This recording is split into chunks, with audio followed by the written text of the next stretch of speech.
Buenas tardes, soy Antonio Moreno, pertenezco al Departamento de Marketing de GESDocument y bueno, en primer lugar queremos daros las gracias a todos y a todas por asistir a este evento en el que hablaremos y analizaremos de una forma muy profunda los diferentes tipos de visados que existen para ir a los Estados Unidos.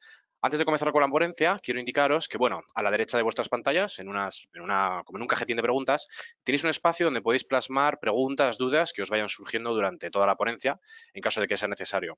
Y bueno, nosotros al finalizar el webinar destinaremos una pequeña franja de tiempo para responder a las máximas posibles, siempre que el tiempo nos lo permita. En caso de que no nos dé tiempo a responder a las preguntas, pues bueno, durante los próximos días mis compañeras os darán respuesta lo antes posible.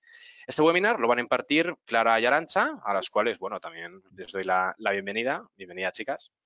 Clara Díez Gracias. es abogada, colegiada en Puerto Rico y Florida, tiene más de 25 años de experiencia en inmigración, con especialización en visas de negocios, inversión y traslados de empleados internacionales para los Estados Unidos. Trabaja en oficinas ubicadas en Miami y en Fort Lauderdale, en Florida, y San Juan, en Puerto Rico. También es miembro activo en la American Immigration Lawyers Association. Por último, pero bueno, no por ello menos importante, participa también activamente en numerosos foros y congresos nacionales e internacionales sobre temas de inmigración. En segundo lugar, Arantxa es asesora en movilidad internacional de la unidad de negocio de talento y movilidad de nuestra firma, de GESDocument. Y bueno, concretamente, pues forma parte del equipo 360 desde hace más de 2 años, cubriendo necesidades migratorias, fiscales, laborales y de seguridad social, en un desplazamiento de trabajadores. Así que, bueno, chicas, lo dejo en vuestras manos. Podéis dar comienzo a la ponencia cuando estiméis oportuno y nos vemos al final, que yo regresaré con la cámara puesta para dar comienzo a la ronda de preguntas y respuestas. Gracias. Bueno, gracias, Antonio. Saludos a todos. Para mí es un placer participar en este webinar con GESDocument. Hace muchísimos años que establecimos este equipo de colaboración, mediante el cual yo desde Florida proceso y tramito todas las peticiones de visas de trabajo para empresas españolas y el grupo de Madrid coordina el proceso de las citas en el Consulado de Estados Unidos. Así es, Clara. A lo largo de estos años hemos logrado ayudar a muchas empresas a expandir sus oficinas en Estados Unidos gracias al envío de sus trabajadores, ya sean de gerentes, ejecutivos o técnicos especializados. Pues le doy la bienvenida a todos. Estoy muy agradecida que esta tecnología nos permite participar en estos eventos, independientemente del lugar donde estemos. Y el propósito de este webinar básicamente es aclarar tantos rumores y tanta información incorrecta y explicar clara y sencillamente las diferentes opciones de visas de trabajo. Si te parece, Clara, como tenemos muchos temas a tratar, vamos a empezar ya a hablar sobre los diferentes tipos de visados que nos encontramos para viajar a Estados Unidos. Perfecto. Pues como le expliqué, Arantxa y las demás colegas de GESDocument son los expertos de visa en España y en otros países. Mi especialidad únicamente son las visas en Estados Unidos. Y aunque este webinar está preparado para empresas españolas, sé que quizás hay asistentes de otros países. Así que si la referencia a la cual hago es a España, eso no significa que en ciertos países se pueda hacer el mismo tipo de visa. Cualquier pregunta que tengan, pues por supuesto la pueden hacer al final y con mucho gusto les contestaremos con todos los detalles. Según tengo entendido, en otros países del mundo, para poder obtener una visa de trabajo lo que se requiere es una oferta de empleo y el patrocinio de una empresa. Y si es viable el caso, pues se presenta la visa para trabajar. En Estados Unidos, el proceso es completamente diferente. Hay ciertas visas de trabajo que están debidamente reglamentadas y clasificadas y tenemos que adaptar la solicitud a una de estas opciones. En el día de hoy vamos a hablar principalmente de 3 visas, que son las más comunes: las visas E, las visas L y la visa H1B. Y por último, al final, pues vamos a comentar de otras alternativas para poder ir a Estados Unidos, ya sea por turismo o negocio, con otro tipo de visado que no es de trabajo. Entonces, consideremos ahora que hay básicamente 2 tipos de estancias para ir a Estados Unidos. Una es de no inmigrante. Estas son estadías de larga duración, pero no son indefinidas. Por ejemplo, eso puede ser una visa de turista, de estudiante, una visa de trabajo, de inversión, en fin, cualquier tipo de visa que sea temporal, con un propósito de permanecer, pero no quedarse. Entonces tenemos la visa de estancia de inmigrantes, Este es para aquellas personas que interesan obtener residencia permanente en Estados Unidos. La residencia permanente, obviamente, se conoce comúnmente como la Green Card. Como estos temas son tan amplios y bastante complejos y el tiempo es limitado, nos vamos a enfocar hoy únicamente en las estancias temporeras, las visas de no inmigrante. Y vamos a comenzar con una de mis visas favoritas, que es la visa E. La visa E se basa en nacionalidad. Para calificar, tiene que haber un tratado entre los Estados Unidos y el país de la nacionalidad del solicitante. Esta categoría de la visa E fue diseñada con el propósito de incentivar la relación comercial entre Estados Unidos y ciertos países particulares con los cuales se establecieron tratados de comercio e inversión. Con España hay un tratado que permite procesar estas visas. Y tengo que recalcar que el punto de la nacionalidad es muy importante. Lo que determina la nacionalidad puede ser el nacimiento, pero principalmente para este tipo de casos es el pasaporte con el cual se viaja. Veamos entonces los diferentes tipos de visas E. Tenemos la primera visa, que es la visa E1. La visa E1 se llama comerciante por tratado. En inglés, Treaty Trader. Y es una visa para aquellos casos en los cuales hay una cantidad de comercio sustancial entre España y Estados Unidos. Ese comercio puede ser productos, servicios, bancas, seguros, transporte, pero la clave es que tiene que ser sustancial. Tiene que haber un flujo continuo de comercialización. Y eso lo que implica son numerosas transacciones a través del tiempo. En este caso, el capital que la empresa invierte en Estados Unidos es inmaterial. Lo importante es el intercambio de esos productos y servicios españoles en Estados Unidos. Por otro lado, la visa E2 se llama inversionista por tratado, en inglés Treaty Investor. Y esto es un visado para aquellos inversores que interesan desarrollar y dirigir operaciones en Estados Unidos en la cual han invertido una cantidad sustancial de dinero. Por ejemplo, eso puede ser un negocio nuevo, puede ser un negocio que ya existe, puede ser una filial de una empresa que ya tienen en España. Lo importante es que tiene que ser un negocio real y activo en el cual se ha invertido una cantidad sustancial de capital y ese capital ha sido puesto en riesgo con el fin de lograr ganancias. La base primordial de esta visa es la nacionalidad. Tanto la empresa como el solicitante tienen que tener la misma nacionalidad. Con España, como dije, hay tratado y por lo tanto es una visa que hacemos muy frecuentemente. Ahora, analicemos qué es lo que se considera comercio internacional sustancial. La definición de comercio es bastante amplia y puede abarcar una infinidad de actividades comerciales. Primordialmente puede ser bienes y productos. Eso puede ser la importación y exportación de productos físicos, materia prima, productos manufacturados en España, productos de comida, ropa, en fin, cualquier producto de España. El intercambio de servicios, por otro lado, es un poco más complicado para probar, porque eso puede incluir servicios profesionales, financieros, consultorías, tecnología, transporte, en fin. Las actividades o servicios son más intangibles y por lo tanto es más difícil probar el nexo que hay entre estos servicios entre Estados Unidos y España. Entonces lo que tenemos que hacer es, una vez recibamos la consulta del cliente, pues evaluamos con detenimiento para asegurarnos de que podemos conseguir la evidencia necesaria para establecer este vínculo de este comercio internacional. Ahora, vamos a ver la visa E2. Como dije, es la visa de inversionista por tratado, Treaty Investor. Y aquí, ciudadanos de países que tienen tratados, que invierten dinero en Estados Unidos, pues pueden solicitar esta visa. Hay varios elementos clave. El tratado, obviamente, que es la base. La inversión sustancial de capital. Y la inversión tiene que ser en un negocio real y activo. El inversor tiene que ser dueño de por lo menos 50%. y el propósito de la visa es dirigir o manejar el negocio en Estados Unidos. Uno de los problemas principales es que los reglamentos no establecen un mínimo de inversión. Solamente se indica que tiene que ser sustancial y que tiene que ser significativa para garantizar el éxito del negocio. Y por supuesto, esto tiene que ver con proporcionalidad.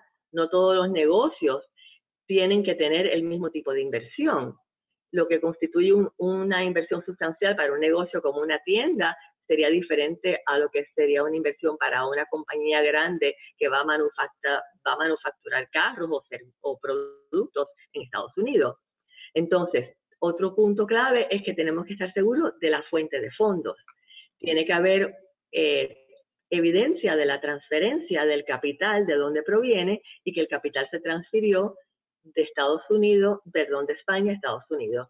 Y que ese capital se invirtió con el propósito de que se haga un negocio real y activo y por lo tanto hay ciertos riesgos en esa inversión. Clara, ¿se podría considerar entonces la compra de una vivienda de gran valor como suficiente para solicitar este tipo de visa? Pues no, Arantxa, en este caso, y eso los clientes lo preguntan frecuentemente porque invierten o compran un departamento, compran una propiedad de gran valor, pero realmente los bienes raíces no se consideran como un activo puesto en riesgo. Por lo tanto, aunque compren independientemente del valor, no es posible, si eso es la única base para la inversión, no es posible hacerlo con bienes raíces. Entonces, Clara, si no existe un mínimo de inversión, ¿cómo se determina si se califica o no se califica para este tipo de visa? Esta también es otra pregunta siempre continua porque no tenemos una cantidad fija en los reglamentos. Entonces, la única explicación es que tiene que ser una cantidad sustancial. ¿Qué significa sustancial? Pues varía. Hay personas que el sustancial pueden ser millones, a otras personas pues no. Yo trato de establecer un mínimo y ese mínimo de lo que yo sugiero son 150,000. Cualquier inversión en la cual hay una transferencia de capital del inversor hacia Estados Unidos de $150,000 debería ser considerado suficiente, pero obviamente eso varía del tipo de negocio en la cual están invirtiendo. Pero mientras más alta sea la inversión, pues más probabilidades hay de que la visa sea concedida. Claro. Y por último, Clara, ¿habría algún tipo de cupo, igual que ocurre en otros países, que se tenga que cubrir de contratar a trabajadores nacionales de ese mismo país, en este caso de Estados Unidos? Pues en este caso, para esta visa, este es otro de los puntos importantes de esta visa, no se requiere que haya empleados. Puede ser una sola persona que venga a Estados Unidos, porque los reglamentos no lo exigen, pero obviamente, como en todo país, lo que se persigue al emitir visas y a que personas vengan a Estados Unidos con fines de trabajo es para aumentar la cantidad de empleos disponibles. Por lo tanto, al igual que la cantidad de la inversión, mientras más empleados haya contratados o con posibilidad de contratar, pues más fácil será la aprobación del visado. Ahora, como les dije, esta es una de mis visas favoritas. No todo el mundo tiene visa favorita, pero esta es la mía. La primera ventaja de esta visa es que lo hacemos directamente en el consulado de Estados Unidos. Hay ciertas visas que se pueden hacer directamente en el consulado, como por ejemplo la visa de estudiante, pero la mayoría de las visas que se hacen para Estados Unidos requieren un proceso dual. Primeramente, se presenta una petición en la Oficina de Inmigración en Estados Unidos, luego que esa oficina en Estados Unidos la aprueba, pues entonces sucede el paso final, que es para que la persona vaya al consulado en su país, americano en su país, y ahí le estampen la visa. En este caso, eliminamos a inmigración del panorama, vamos directamente al consulado. Y como nosotros estamos haciendo en la mayor parte de los casos en Madrid, les comento que Madrid tiene un consulado extraordinario. Yo tramito muchas visas en diferentes consulados y le puedo decir que es uno de los mejores. Los empleados que trabajan en Madrid son sumamente profesionales, entienden las necesidades de los clientes de trasladar a los empleados son bastante cooperadores en términos del tiempo. Siempre hay demoras y no podemos prever el tiempo que se va a demorar un visado, pero sí tenemos pero muy buenas experiencias con Madrid. Por lo tanto, al eliminar la inmigración del panorama, tenemos un acceso rápido dentro de lo que cabe, dentro de lo que significa rápido para fines de los gobiernos, ¿no? De poder conseguir una visa para los clientes. Otro punto por la cual es una de mis favoritas es que es el tiempo de la estadía. Estas visas inicialmente las conseguimos por 5 años y al final de los 5 años la podemos prorrogar y al final de esos 5 años la volvemos a prorrogar y así sucesivamente, porque estas visas son sin límite. Y esto, la mayoría de las visas, como ustedes verán más adelante, tienen unas limitaciones de tiempo, mientras que estas no. Y esto tiene una gran ventaja porque no todos los empresarios, no todas las personas quieren venir a Estados Unidos a quedarse permanentemente y obtener una green card. Y cuando obtienen la green card, pues hay unos problemas fiscales que tienen que considerar. Entonces, en este caso, al mantener este estatus de no inmigrante de manera indefinida, pues algo muy positivo. También los cónyuges y los hijos menores de 21 años que estén solteros los pueden acompañar. En este caso, el cónyuge puede trabajar con la entrada de la visa que le conceden. Los hijos no pueden trabajar, pero sí pueden estudiar. Perdón. Y también, si necesitasen traer a empleadas domésticas, hay un proceso aparte que se puede hacer cumpliendo ciertos requerimientos para que esos empleados domésticos puedan venir. Así que este es un resumen bien breve de la visa E. Si tienen dudas, si tienen consultas, si les interesa saber más, pues ya sabe que tienen nuestro email para que nos consulten. Vamos a hablar ahora de otra visa, que es la visa L1. Esta visa se llama Intra-Company Transferee. Es para transferencia de empleados multinacionales. La visa tiene varios puntos claves. Número 1, tenemos que establecer que existe una relación entre la empresa en la cual el empleado está empleado actualmente y la empresa en Estados Unidos. Tenemos que demostrar el tiempo que el empleado ha estado trabajando en la empresa extranjera. La posición que el empleado tiene en la empresa extranjera es importante y de igual modo la posición que va a tener en Estados Unidos es primordial. Entonces, hay dos tipos de visas L1. La visa L1A es para empleados que van a ocupar posiciones ejecutivas o gerenciales. La visa L1B es para empleados que vienen porque tienen capacidades o conocimientos especializados. En este caso, la transferencia tiene que ser, como le dije, de una compañía extranjera a una subsidiaria, sucursal, afiliada o matriz en Estados Unidos. Y se requiere que el empleado haya trabajado en la empresa extranjera por un mínimo de 12 meses. Esos 12 meses se pueden computar 3 años hacia atrás desde la solicitud de la aprobación. Entonces, analicemos ahora la relación entre las empresas. Uno de los criterios básicos de esta visa es que tiene que haber una calificación cualificativa entre las empresas. Como le dije, puede ser matriz y subsidiaria, sucursal o sede, puede ser una holding, pueden ser compañías que pertenecen a una empresa matriz o compañías que pertenecen a un solo individuo o un grupo.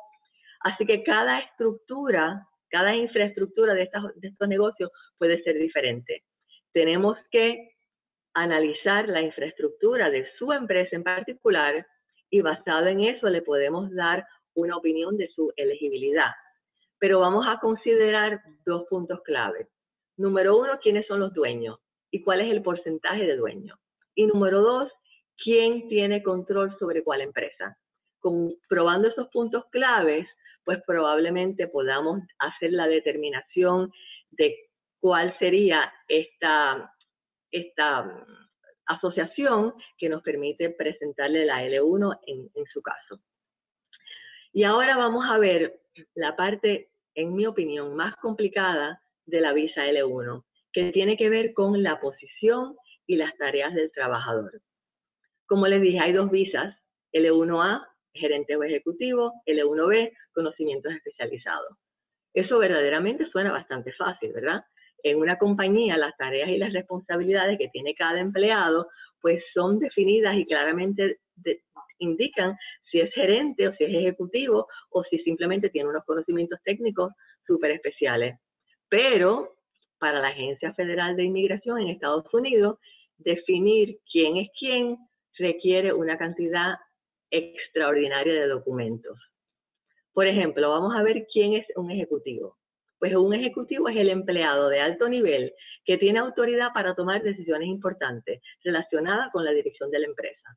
Ese puede ser una persona que toma decisiones estratégicas, que supervisa las operaciones en general, que representa a la empresa ante el gobierno, ante clientes, ante entidades cívicas, sociales, etc.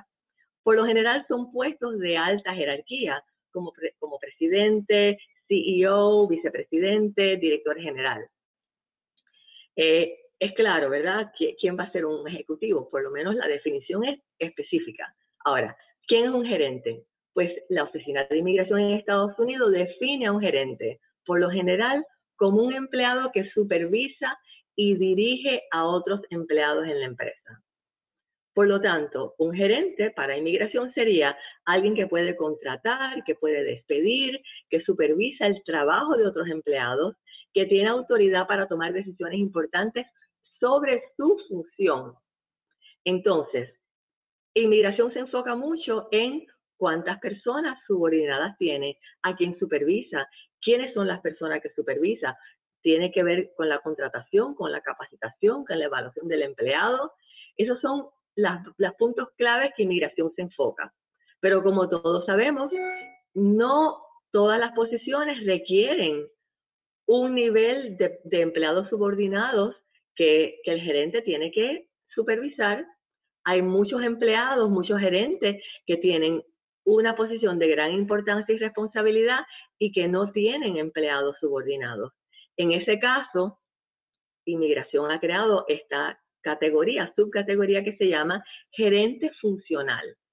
Una persona puede ser considerado un gerente si ejerce funciones críticas dentro de la empresa, ya sea en un proyecto especial, en un departamento particular.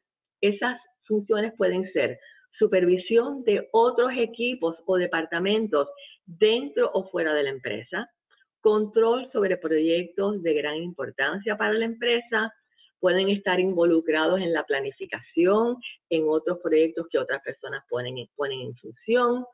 En fin, el problema aquí es cómo probamos esas funciones. No siempre es fácil demostrar cómo el empleado, este gerente, cómo ejerce esas funciones cuando no hay subordinado. Entonces, de igual modo, necesitamos evidencia. Ustedes nos envían evidencia, nosotros las revisamos. Casi siempre, por experiencia, les puedo decir que les voy a pedir más, porque sé que inmigración necesita evidencia abundante. En la mayoría de los casos, probablemente los clientes piensan, oh, me están pidiendo evidencia repetitiva, pero básicamente llevo mucho tiempo haciendo esto y mientras más evidencia se envíe, más posibilidades hay de que el caso sea aprobado. En este caso, pues también tenemos una limitación. Los gerentes o ejecutivos tienen un máximo de tiempo de 7 años para permanecer en Estados Unidos. Usualmente se aprueba inicialmente por 3 y se extiende hasta un máximo de 7.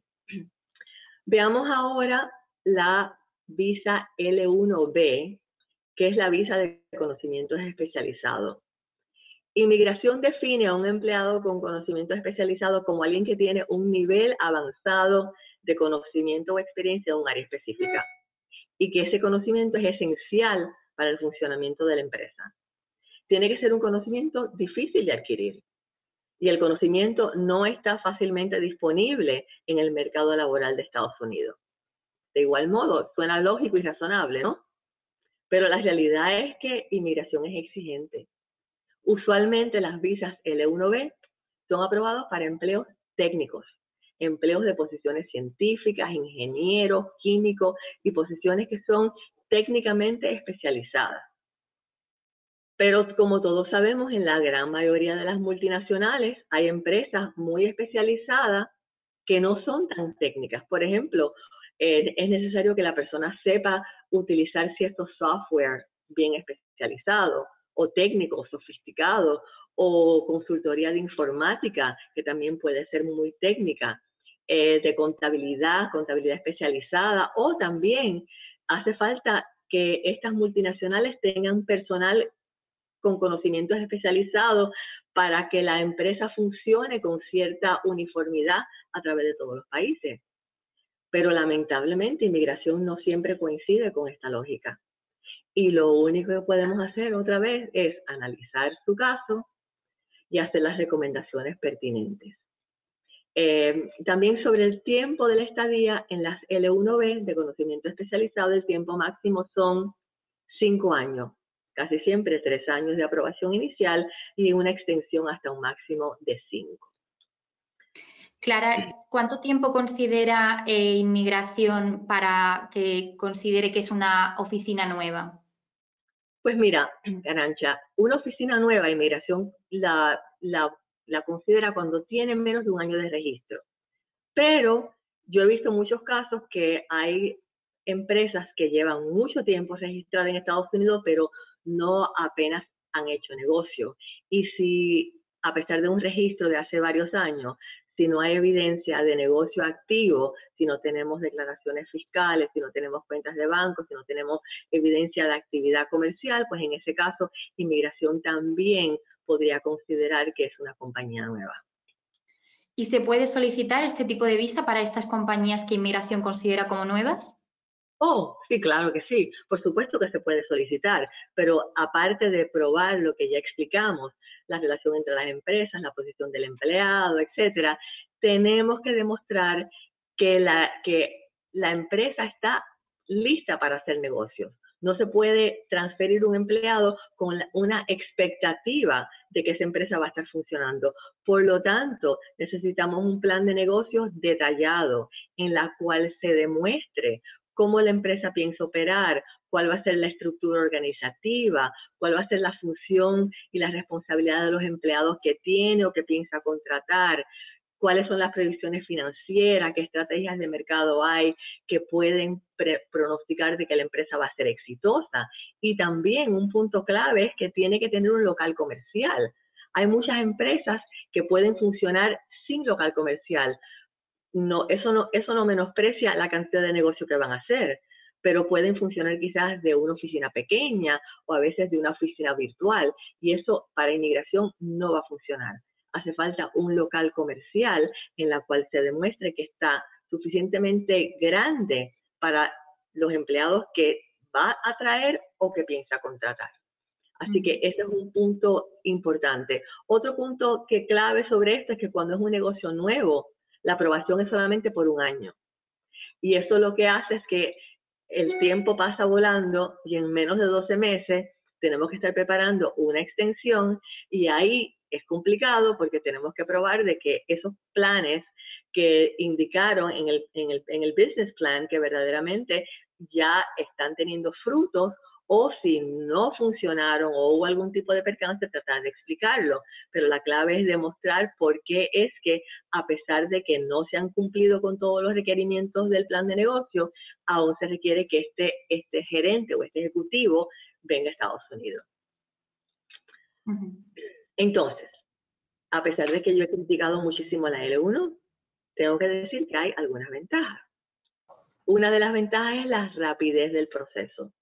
Esta es una de las visas que nosotros podemos pedirle a inmigración que la adjudique con un sistema de premium processing. Por supuesto hay que pagar una tasa especial, pero tenemos una posible decisión en poco tiempo. Otra ventaja es que para aquellas personas que tienen visa L1A, que son gerentes o ejecutivos, pues en ese caso podemos tratar de conseguirle la Green Card para que obtenga residencia permanente. Hay un paso un poco más corto para pasar de visa temporera a visa permanente. Y de igual modo, los cónyuges tienen derecho a trabajar, los hijos menores de 21 años tienen derecho a estudiar en Estados Unidos y todos pueden permanecer por el tiempo que tenga el empleado principal con su visa L1. ¿Y cuáles serían entonces, Clara, las principales desventajas que tiene este tipo de visa? Bueno, obviamente una de las desventajas principales es el límite de tiempo. Gerentes ejecutivos 7 años, conocimiento especializado 5 años, y luego de cumplirse estos términos el empleado no puede permanecer en Estados Unidos. Con tiempo pues tenemos que saber que el empleado va a regresar a su país o al empleo que tiene anteriormente, o que el empleado va a buscar otra visa alterna, que en ese caso analizaríamos qué posibilidades habría en ese momento. Otra desventaja es que, como habrás notado, yo cada vez que hago algún tipo de explicación en este tipo de caso en particular digo, según inmigración, de acuerdo a la definición de inmigración. O sea, tenemos un problema porque la mentalidad de los oficiales para este tipo de casos es muy estricto. Entonces, tenemos que presentar evidencia abundante, muy abundante, que demuestre, sobre todo la parte que tiene que ver con las posiciones de los empleados. Precisamente quizás porque hay un paso directo para la L1A, para residencia, quizás ese es el motivo por el cual la inmigración es más estricto. Verdaderamente no puedo precisar por qué.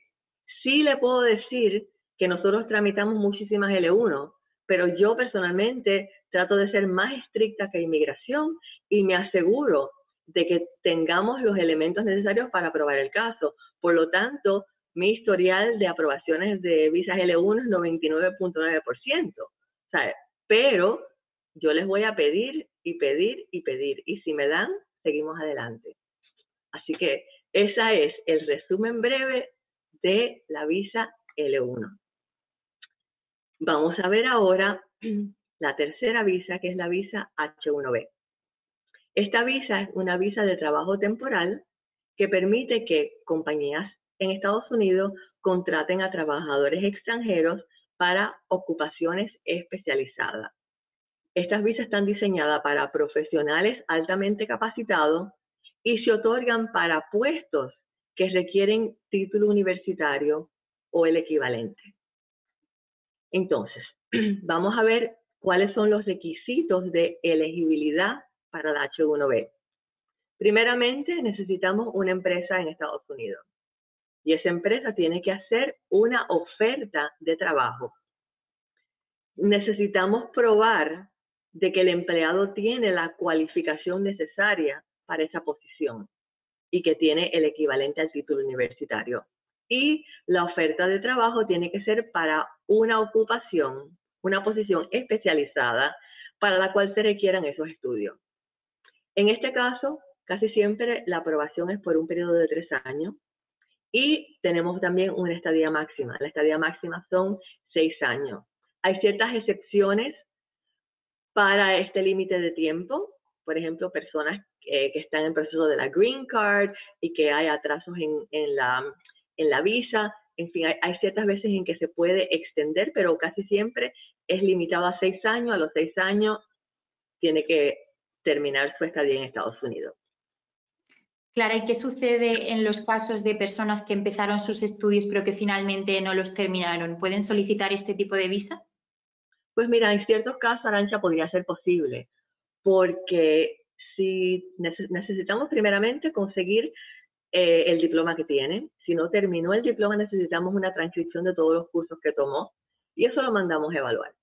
Y vamos a suponer que a pesar de que estudió 4 años en alguna universidad extranjera, para Estados Unidos la equivalencia no es a 4 años universitarios, pues entonces le pedimos que nos den evidencia de su experiencia con cartas detalladas de lo que ha hecho a nivel profesional y entonces acudimos a esta agencia, que es una agencia independiente, para que nos haga una equivalencia, una evaluación de cómo se combina esa educación y su experiencia para lograr calificarlo como una persona que tiene un bachillerato. Bachillerato en Estados Unidos se consideran 4 años universitarios en el sistema universitario de Estados Unidos.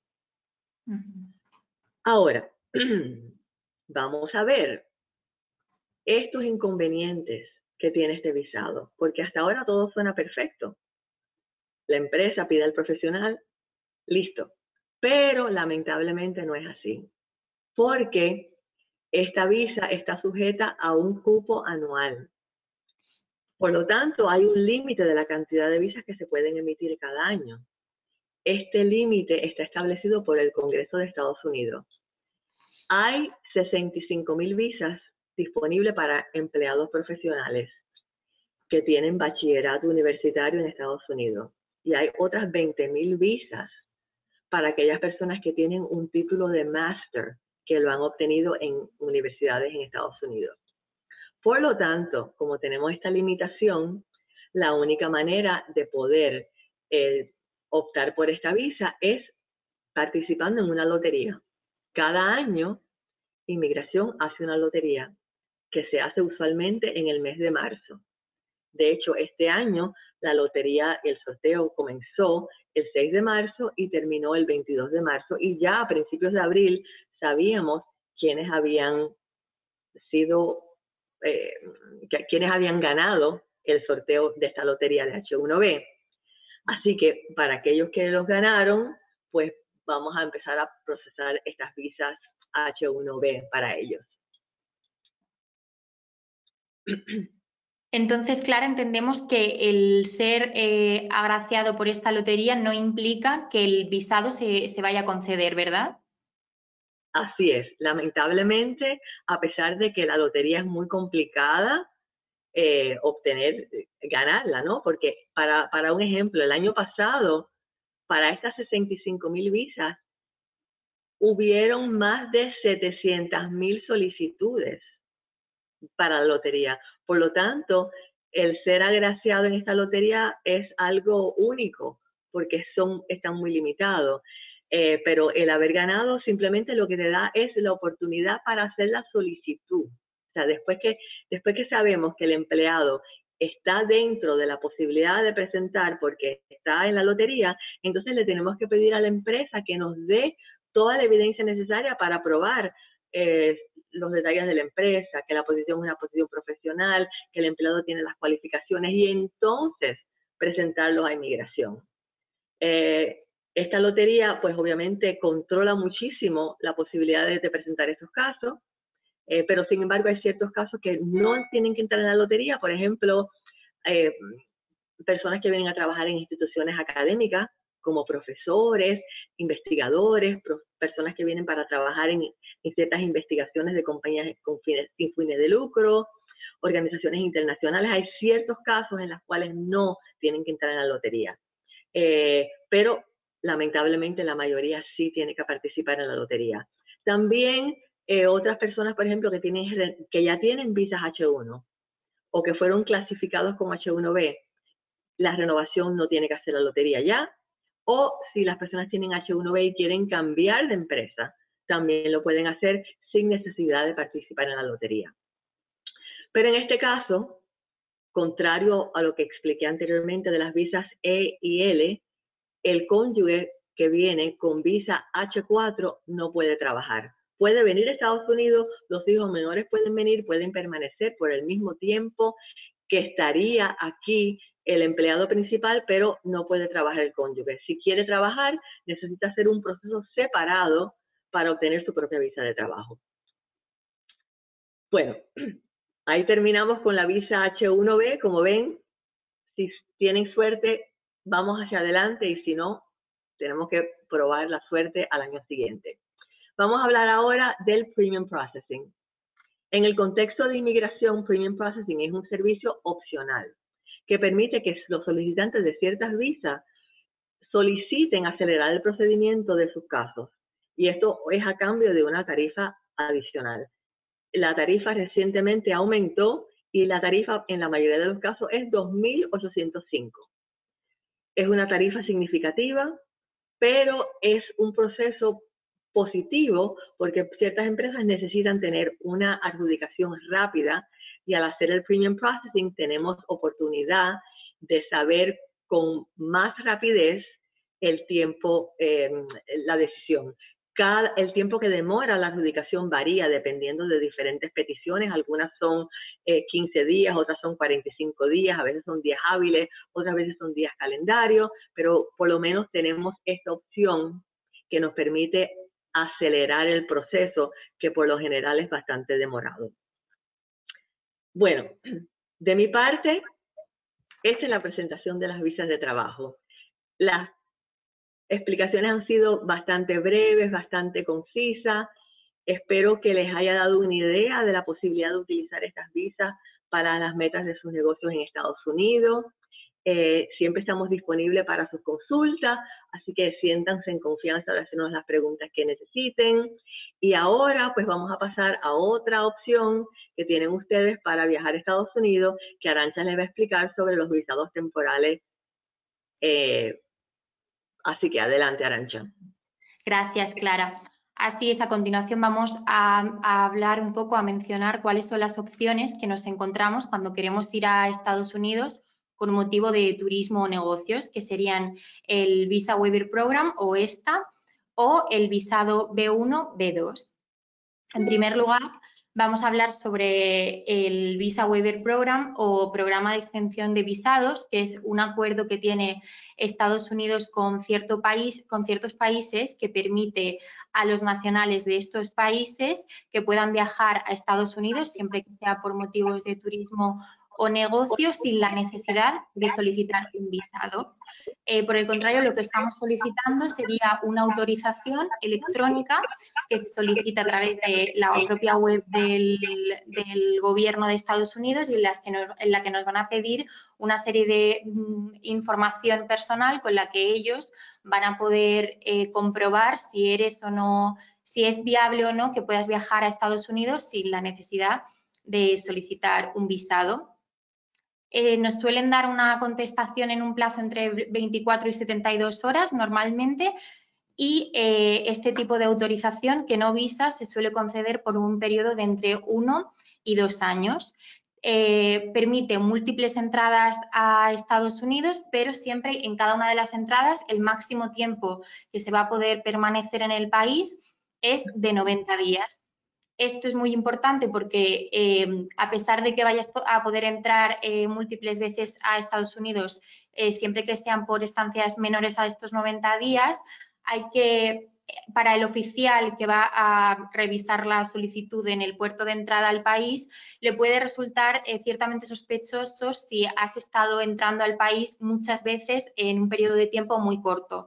Normalmente nuestros clientes siempre nos suelen preguntar cuál es este tiempo que tiene que pasar entre una visita y otra, si existe algún tiempo específico que tiene que pasar entre una entrada y otra, y la verdad es que no tenemos respuesta a esto, no existe un tiempo establecido, simplemente es un periodo prudencial que se debe dejar entre una visita y otra para que este oficial que va a revisar la solicitud no pueda pensar que se están realizando actividades que no sean de turismo o negocios dentro del país.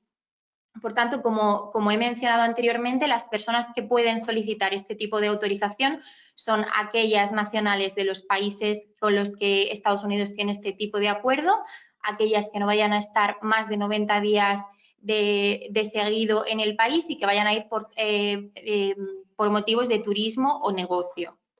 No son elegibles tampoco las personas que hayan visitado previamente una lista de países que Estados Unidos considera que apoyan el terrorismo, que son la lista que se ve en pantalla: Irán, Irak, Sudán, Siria, Libia, Somalia, Yemen y recientemente también Cuba, o que posean la doble nacionalidad de cualquiera de estos países. Ahora, Arantxa, ahora que tú mencionas Cuba, es cierto que una persona que ya tiene el ESTA aprobado, pero que ha viajado a Cuba luego de esa fecha, ¿que le van a denegar el ESTA? Exacto, Clara. Estados Unidos incluyó Cuba en esta lista que comentamos el 12 de enero de 2021. Por tanto, todas las personas que hayan visitado Cuba a partir de esta fecha ya no van a ser elegibles para solicitar un ESTA, sino que van a tener que solicitar un visado. y las personas que ya tuvieran un ESTA concedido anteriormente, también ese ESTA se les va a revocar y por tanto van a tener que solicitar este visado. Como acabo de mencionar, esta visita a cualquiera de estos países o la doble nacionalidad no implica que no se vaya a poder visitar Estados Unidos, sino lo que implica es que no vamos a poder optar a esta opción de esta autorización electrónica sin la necesidad de solicitar un visado. Entonces, ¿qué ocurre cuando una persona que no sea nacional de estos países que tienen este acuerdo de exención de visados con Estados Unidos quieren visitar por motivos de turismo o de negocios o incluso nacionales de estos países, pero que necesitan estar por un periodo superior a esos 90 días o hayan visitado los países de la lista que hemos mencionado, quieren visitar por motivos de negocios o de turismo Estados Unidos, van a necesitar solicitar un visado. En este caso, el B1 sería para la opción de las personas que quieren visitar Estados Unidos por motivos de negocios. Entendemos por negocios que se vaya a acudir a reuniones o visitas con clientes, acudir a conferencias o cursos de corta duración o impartir formaciones siempre que sean no remuneradas. Por otra parte, las personas que quieran visitar Estados Unidos con motivos de turismo, de intercambio cultural o incluso se vaya a visitar por razones médicas de un tratamiento que no se ofrece en tu propio país, deberán solicitar el visado tipo B2. Estos visados, a diferencia de la autorización electrónica esta, implican un proceso más complejo, por así decirlo. Necesitamos completar un formulario que lleva bastante tiempo y que es bastante complejo, que es el DS-160. Necesitamos de pagar una tasa bastante elevada y además de solicitar una cita en el consulado desde el país, desde donde se esté viviendo o el país de tu nacionalidad, para tener una entrevista con el cónsul y finalmente allí decidirán si te conceden o no te conceden este tipo de visado. Estos visados los suelen conceder generalmente por un periodo de 10 años, pero siempre hay excepciones. Al final esta decisión siempre la tiene el cónsul en el momento de la entrevista y por tanto siempre va a haber casos en los que no se conceda por el periodo máximo que es el de 10 años, sino que se conceda por un periodo, por ejemplo, de 5 años. Es importante mencionar que tanto en los casos de esta como en los casos de visados B1 o B2, Estados Unidos siempre tiene la última palabra en el momento en el que te revisan, en el que el oficial en el puerto de entrada te revisa cuál es el permiso que tú llevas. Es decir, aunque tú tengas ya concedido una autorización esta o aunque tú tengas ya concedido un visado tipo B1 o B2, es posible que te denieguen la entrada y que no vayas a poder entrar al país. Entonces, es algo que hay que tener muy en cuenta, que a pesar de que todo se haga de manera correcta, siempre la última palabra la va a tener el oficial del puerto de entrada y siempre vamos a estar sujetos a lo que ellos digan. Así que con esto concluiríamos la presentación, tanto de los visados de larga duración como estos de una corta duración. Pues muy buena explicación, sobre todo la parte de Cuba, porque constantemente me preguntan de personas que han ido a Cuba el efecto que tiene. Básicamente, nuestro método de trabajo es muy abierto y muy directo. Y luego de que tenemos la entrevista inicial, pues tratamos de perfilar cuáles son los requerimientos del cliente para tratar de recomendar cuál es la mejor visa para ustedes. Así es, Clara. Al final nuestro propósito es que el cliente entienda claramente cuál es el proceso, por qué se le está solicitando determinado tipo de documentación y cuál es la mejor opción para que se le pueda conceder favorablemente el tipo de visa que desee solicitar. Sí, y siempre estamos disponibles para consulta, ya sea por correo electrónico o por una reunión online. E intentamos responder siempre lo más rápido posible y por eso mantenemos una línea de comunicación abierta y respondemos siempre directamente con sinceridad y con mucha rapidez. Y siempre esperamos que esa rapidez sea reciprocada. Muchísimas gracias, Clara. Muchísimas gracias, Arantxa. La verdad es que los usuarios nos han hecho bastantes preguntas durante toda la ponencia, así que si os parece bien os voy a ir lanzando algunas que tengo aquí fichadas y bueno, las vais respondiendo en función de lo que seáis expertas cada una en vuestro bloque. La primera de ellas la pregunta Sara y es la siguiente. ¿Un trabajador independiente puede solicitar la clasificación L1 para sí mismo? Pues no puede ser. Tiene que ser una empresa que esté registrada en Estados Unidos y, como expliqué, que tenga la relación empresarial con la empresa extranjera donde el empleado haya trabajado previamente. Gracias, Clara. La segunda de las preguntas nos la hace Manuel y es la siguiente. A ver si la consigo leer bien. Vale. ¿Aproximadamente cuánto tiempo demora conseguir la cita en el consulado? Bueno, esto es una pregunta que nos hace todo el mundo, toda la gente con la que solemos trabajar, y es a la vez muy complicada de contestar porque depende de muchos factores, depende del consulado desde el que se vaya a solicitar esta cita, que bueno, aunque Clara ha comentado que el consulado de aquí en Madrid funciona muy bien, la realidad es que para este punto de las citas funciona un poco más lento y las citas se están demorando bastante. También depende del tipo de cita, del tipo de visa que queramos solicitar. Para los visados o tipo L, está tardando actualmente aproximado como entre 2 y 4 meses y, sin embargo, para las citas para visados tipo B1 o B2 está tardando incluso más de un año. Siempre tenemos la opción de solicitar un adelanto de cita, tenemos que preparar bien como este escrito argumentando los motivos por los que se necesita viajar a una fecha en concreto y necesitamos que esta persona esté en Estados Unidos en esa fecha. Pero al final esta decisión siempre la toma la persona que revise la solicitud y por tanto no hay nada que podamos hacer más allá de justificar lo máximo posible el motivo de este viaje. Genial, Arantxa, muchas gracias. Ahora, bueno, Miguel nos comenta una situación que quizá es un tanto personal, pero yo creo que le puede servir también a la gran mayoría de asistentes. Comenta lo siguiente, os pongo en situación.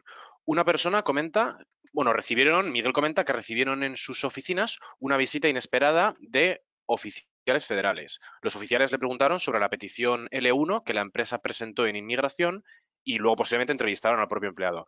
Comenta que se sintieron un poco incómodos debido a la sorpresa y, bueno, quieren saber si esta situación es normal.